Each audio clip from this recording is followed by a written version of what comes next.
제40장 부처님께서 말씀하셨다. 사문이 도를 실천하는 것이 연자방아를 돌리는 소와 같아서는 안 된다. 사문의 몸이 비록 도를 실천하더라도 그의 마음, 그 마음의 도는 작동되지 않을 수 있다. 그 마음의 도가 작동된다면 도를 실천하는 몸의 모습을 어디에 쓰겠는가? 여기 한문 한번 보겠습니다. 불언. 사문행도. 사문이 도를 실천하는 것은 도는 신구의 삼업으로 실천하는데 그런데 남들이 보기에는 남들이 보는 거는 우리의 신업과 구업밖에는 못 보죠. 그러니까 보여주기 수행이라는 건 뭐냐면 무여 마우 이 마우는 뭐냐면은 이 마라는 건 뭘 빻는 소예요. 그 뭐를 빻냐면은 연자방아 같은 걸 이렇게 돌리는 소 있죠. 연자방아를 돌리면서 이렇게 그 곡식을 빻는데 소가 이 연자방아를 돌리기 위해서 그 이게 같은 코스를 이렇게 돌거든요. 그러면서 하루 종일 하는 게 고행을 하는 거. 고행자가 뭐 저기 참선하는 지가 참선을 이렇게 하루 종일 하고 이 수행을 하는 것도 보면 몸 동작을 아주 복잡하게 하질 않아요. 일정하게 하면서 이렇게 업을 전환하는 작업을 하거든. 그것이 이 마우와 같아서는 안 된다. 이렇게 얘기하는 거예요. 그러니까 이게 연자방아 같은 걸 돌리는 소의 모습처럼 해서는 안 된다. 왜 그러냐면, 왜 소를 집어넣냐면은 소가 아무리 수행자가 수행하듯이 이거 일정한 이렇게 그 모습 비슷하게 이렇게 계속 연자방아를 돌더라도 소의 마음은 도를 닦아요, 안 닦아요? 소의 마음은 자기 축생업을 관찰하나요, 안 하나요? 축생업을 벗어나기 위해서 노력할까요, 안 할까요? 그런 거 없어요. 그죠? 그냥 묶여서 그냥 이게 돌리는 거예요. 그 상황이 그러니까 그냥 하는 거거든. 안 하면 매가 떨어지니까. 그 소가, 이 마우와 같이 하게 되면 그의 몸이 비록 도를 행하지만 겉보기에는 이 도를 실천하는 거예요. 그렇죠? 근사하게. 심도 불행, 마음의 도가 작동되지 않는 거예요. 신업 구업은 그런 것 같은데 의업이 작동이 안 되고 있어. 그러면은 쓸모가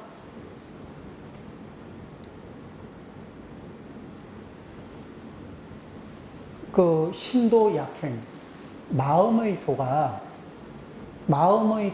작동된다면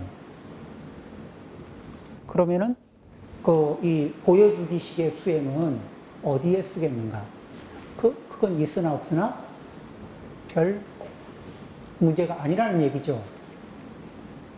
그리고 또, 그러니까 이 마음의 도가 또 있게 되면은 마음의 도가 작동되고 있으면 그것이 신업으로 구업으로 자연스럽게 또 발현이 될까요? 안 될까요? 돼요. 그런데 신업 구업으로 그럴듯한 모습을 갖춘다고 해서 이 심도가 있는지 없는지 이거는 보장이 안 되는 문제예요. 그러면 심도는 있는지 없는지, 마음의 도가 있는지 없는지를 아는 거는 경계를 만나보면 알아요. 자, 어떻게 경계를 만나냐면은 사자 한 마리하고 강아지 한 마리가 있는데 강아지에게 사자 탈을 씌워놓은 거예요. 그래서 겉을 보면은 1번도 사자고 2번도 사자야. 그죠? 외형은 똑같아. 근데 그 앞에 어린애가 싼 똥을 탁 던져주는 거예요.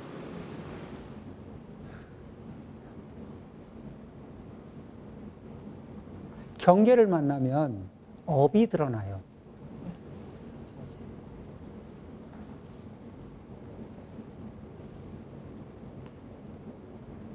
그러죠?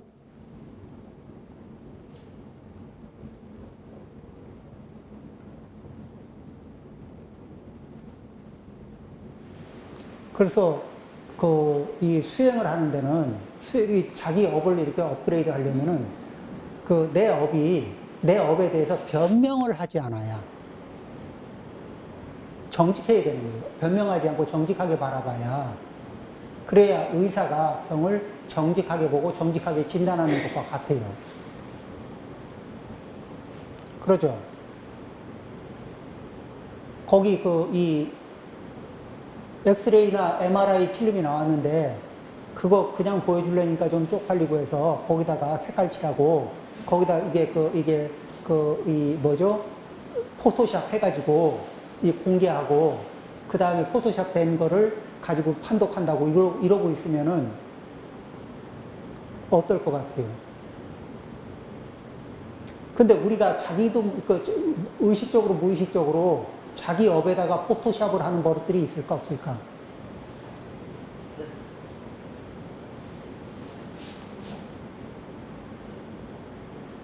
그런 게 그러니까 정직이라는 게 이게 자기 업을 업그레이드 하려고 그런 걸 포토샵을 하면요. 업은 향상될 가능성은 적고 밑으로 처질 가능성은 높아요. 왜냐하면은 오진을 내게 돼 있거든. 자기 업에 대해서 오진을 낸다고요. 그러니까 거기에 조치를 취해도 이 알맞은 조치가 되질 않아요.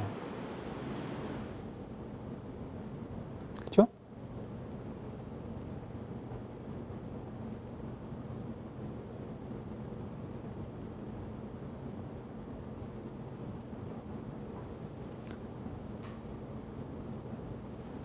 그래서 그러니까 첫 번째는 사문이 도를 실천하는 것이 연자방아를 돌리는 소와 같아서는 안 된다. 뭐죠? 보여주는 이미지만 다듬는 수행자와 같아서는 안 된다.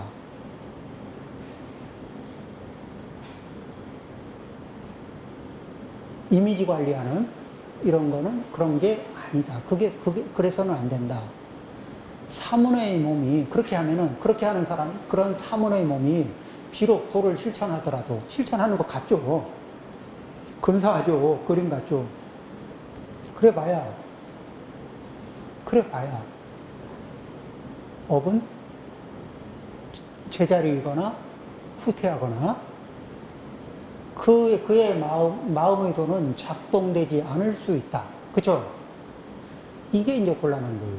근데 몸의 도가 작동이 되면서 마음의 도가 작동돼요.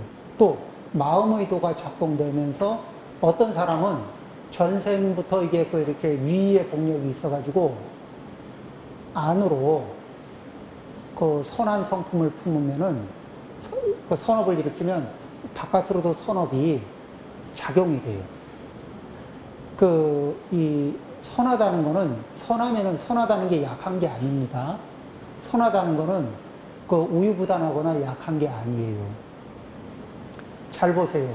부처님은 선의 극치에 계신데, 부처님은 이 99명을 살해한, 그러니까 살기가 바짝 올라있고, 100번째로 부처님을 죽이려고 달려드는 앙굴리마라를 맞이해가지고, 앙굴리마라와 직면한 상태에서 우리가 흔하게 말하는 착한 사람, 유약한 사람 이런 게 아니거든요. 앙굴리마라를 정확하게 조복시킵니다. 그 업을 조절시킵니다. 그의 인식을 바꿔줍니다. 그렇죠?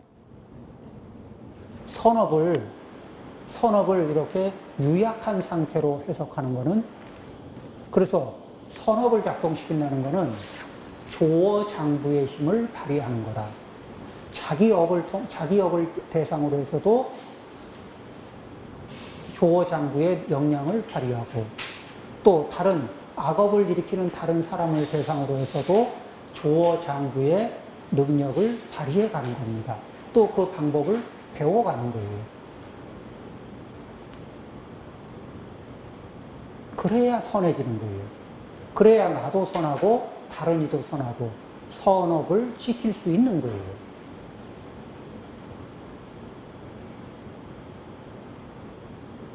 업과 관련해서 조련사로서의 능력을 갖추는 겁니다.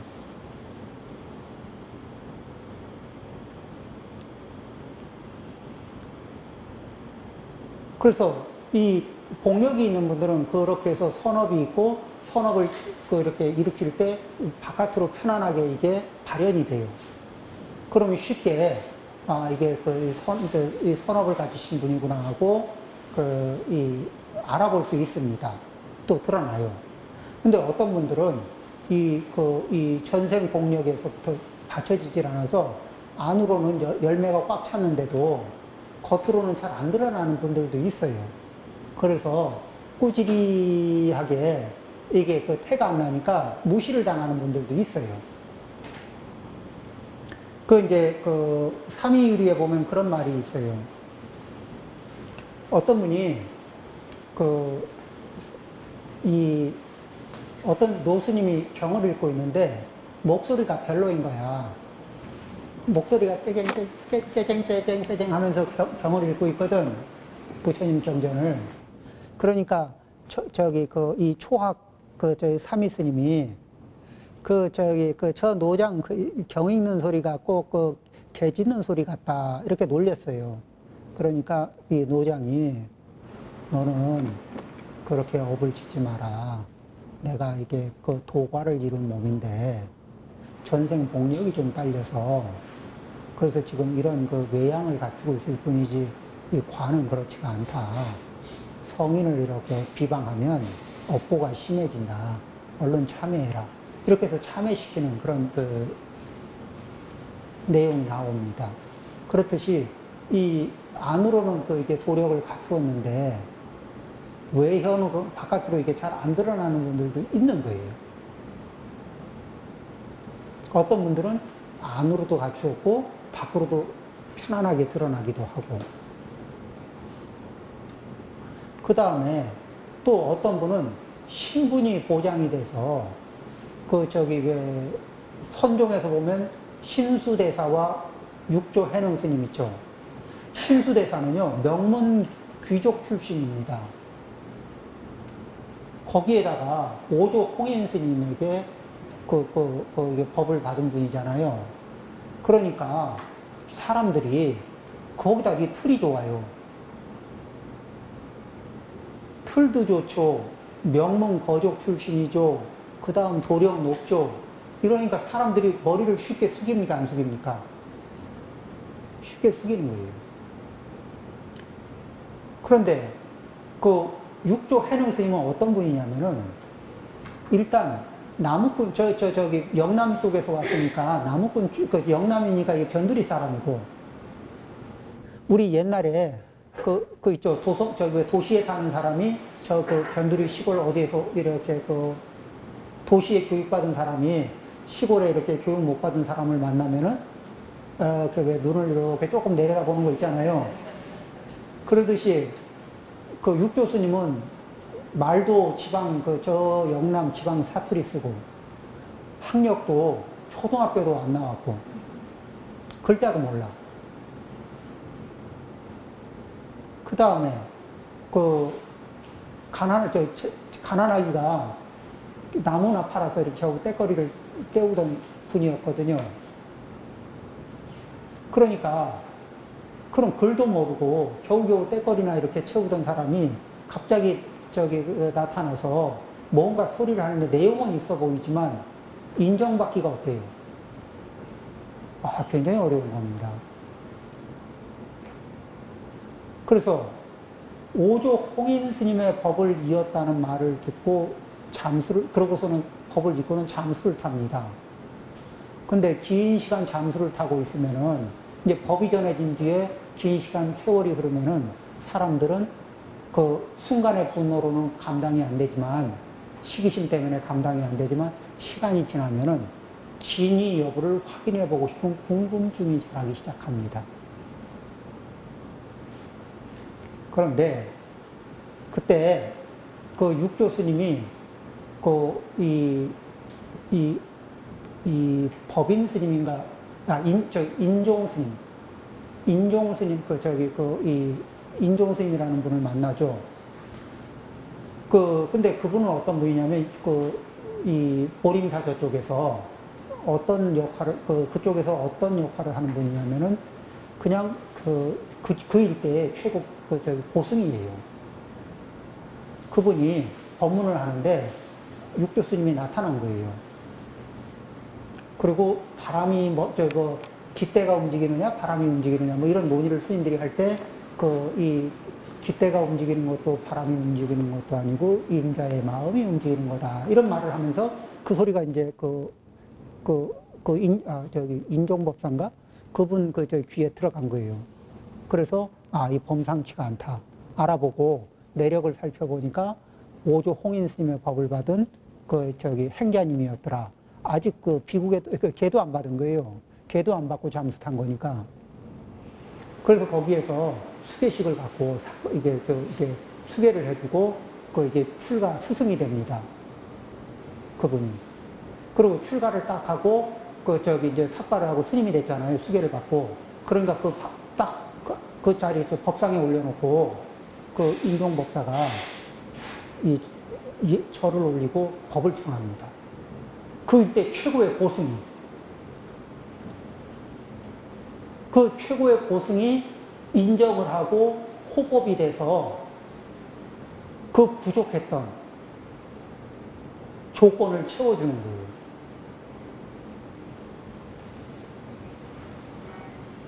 권위. 그 부족했던 권위 부분을 딱 채워주니까 육조 스님이 법문을 시작하셨거든요. 그래서 법문을 시작하고 그 법문이 기록된 게 육조단경입니다.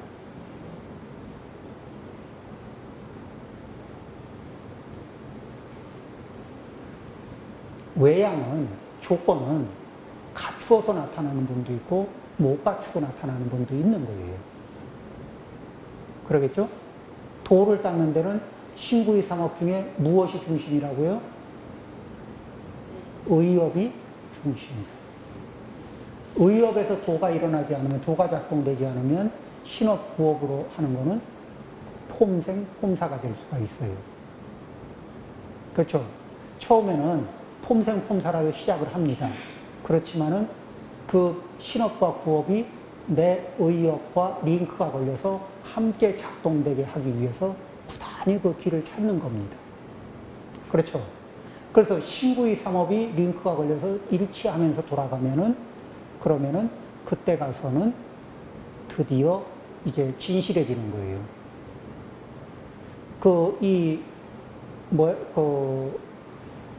세상에는요, 어떤 게 있냐면은 세상살이에서 이제 망어라는 게 뭐냐면 거짓말, 망어, 이쪽에 업이 작동되잖아요.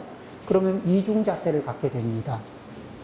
그리고 보여지는 이미지와 실제 마음 에너지가 달라요.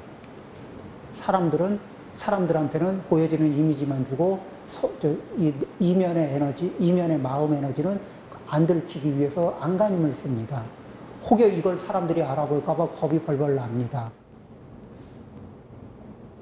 마치 정체를 들키면은 큰일 나는 범죄자처럼 이 자기의 이런 업이 들킬까봐 이 부들부들 떠는 사람들, 그런 업들도 있습니다.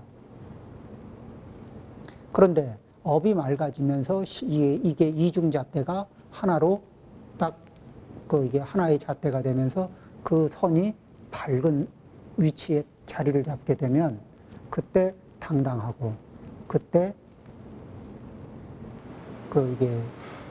그래서 자기를 들여다볼 때 이 이중잣대로 자기를 메이크업 하면은, 자기를 관할 때 절대 자기 자신에게 이중잣대를 쓰면은 공부가 진행이 안 돼요. 그렇죠? 요게 뭐냐면 이중잣대를 갖는 게 자기를 이게 포토샵 하고 있는 거거든. 그렇지 않습니까? 요 유혹을 건너가면서, 그러면서 이 자기의 업의 위치에서, 그 업의 위치에서 업의 이 색깔, 방향, 취향 이런 것들을 전환하는 연습을 계속 하는 겁니다. 그런 수련을 계속 하는 거예요. 그러면서 그 영향을 그런 불보살님의 가피를 받기 위해서 경전을 계속 같은 경전을 반복해서 읽으면서 이렇게 시간을 갖습니다. 그러면서 기회를 자꾸 갖는 거예요. 그 수지 독성을 계속 합니다. 그 훈습을 계속 받으려고 노력을 합니다. 우리는 그렇게 노력하고 애를 쓰면서 그러면서 한 발 한 발 나갑니다. 경문 읽으면서 마치겠습니다. 40장 부처님께서 말씀하셨다. 사문이 도를 실천하는 것이 연자방아를 돌리는 소와 같아서는 안 된다. 사문의 몸이 비록 도를 실천하더라도 그 마음의 도는 작동되지 않을 수 있다. 그 마음의 도가 작동된다면 도를 실천하는 몸의 모습을 어디에 쓰겠는가? 그것은 남에게 더 인정을 받거나 못 받거나 그건 중요한 문제가 안 된다. 그러겠죠? 자, 감사합니다. 마치겠습니다.